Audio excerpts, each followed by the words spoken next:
ఓం నమో శ్రీ లక్ష్మీ వెంకటేశ్వరాయ శ్రీ మహాగణాధిపతయే నమః. ఉగ్రం వీరం మహావిష్ణుం జ్వలంతం సర్వతోముఖం నృసింహం భీషణం భద్రం మృత్యుర్నమామ్యహం.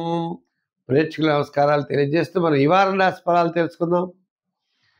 ఈ వారం అంటే 5-10-2025 నుంచి 11-10-2025 వరకు ఉన్న గ్రహాల యొక్క పరిస్థితిని అనుసరించి రాశి ఫలాలు తెలుసుకుందాం. మనం మీనరాశి, మేషరాశి, వృషభ రాశిలో చంద్ర సంచారం ఉంటుంది. కన్యారాశిలో రవి ఉంటాడు. కుజబుధులేమో తులారాశిలో ఉంటారు. గురుడు మిథున రాశిలోను, కేతువేమో సింహరాశిలోను, కుంభరాశిలో రాహువు, మరి మీనరాశిలో శాటర్న్, శని. ఏదైనటువంటి గ్రహాల యొక్క పొజిషన్ బట్టి మన రాశులు ఎలా ఉంటాయి అనే విషయాన్ని తెలుసుకోవచ్చు. మరి మనం ఈ రోజు వార ఫలాలు ప్రారంభిద్దాం. సింహరాశి. ఈ సింహరాశి వారికి చంద్రుడు అష్టమ, నవమ, దశమ స్థానాల్లో సంచారం. మరి తృతీయ స్థానంలో రవి. ఆత్మస్థైర్యం. గతం కంటే ఈ వారం చాలా అనుకూలంగా ఉన్నది. అంటే సూర్య భగవానుడు ఎప్పుడైతే రాష్ట్రాధిపతి బలంగా ఉంటాడో ఆత్మస్థైర్యం తప్పనిసరిగా ఎక్కువగా ఉంటుంది. ప్రతి పని కూడా ఉత్సాహంగా చేస్తారు. చతుర్థంలో బుధుడు. చతుర్థ బుధుడు కూడా క్యాలిక్యులేషన్ చాలా కరెక్ట్గా ఉంటాయి. లాభంలో గురుడు. ఆయన కుటుంబ ఆర్థిక సంతానపరమైన వ్యవహారాలు, విద్యాపరమైన వ్యవహారాలు అన్నింటా విజయాన్ని సాధించగలుగుతారు. అంటే ఈ రాశి వారికి వారాంతంలో చంద్రుడి యొక్క బలం చాలా అనుకూలంగా ఉన్నది. రవి బలం సంపూర్ణంగా ఉంది.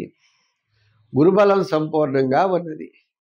మరి శాటర్న్ బలం అష్టమ శని ప్రభావం ఉన్న కారణం చేత కాస్త అసంతృప్తి, చికాకు, ప్రతి పని కూడా శ్రమతో చేయవలసిన పరిస్థితులు వస్తాయి.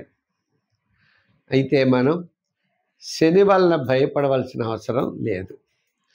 ఈ కన్యారాశి వారికి, ఈ యొక్క సింహరాశి వారికి ఎప్పుడు శని అనుకూలంగానే ఉన్నాడు. ఎప్పుడు ఆయన ఇబ్బంది పెట్టడు. దీర్ఘకాలిక ప్రయోజనాన్ని ఇచ్చే పనులు చేస్తాడు.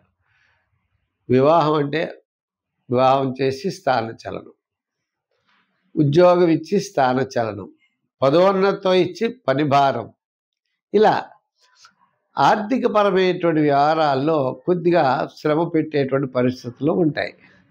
అంత మాత్రం చేత మనం భయపడవలసిన అవసరం లేదు.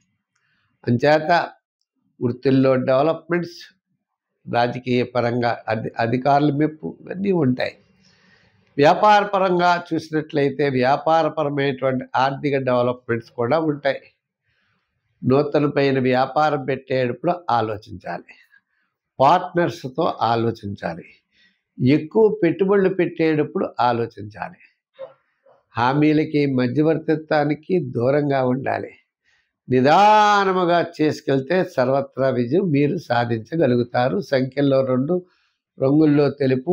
ఆరాధనలో శనివారం చేయండి. హనుమాన్ చాలీసా చదువుకోండి. మంచి ఫలితాలు ఉంటాయి.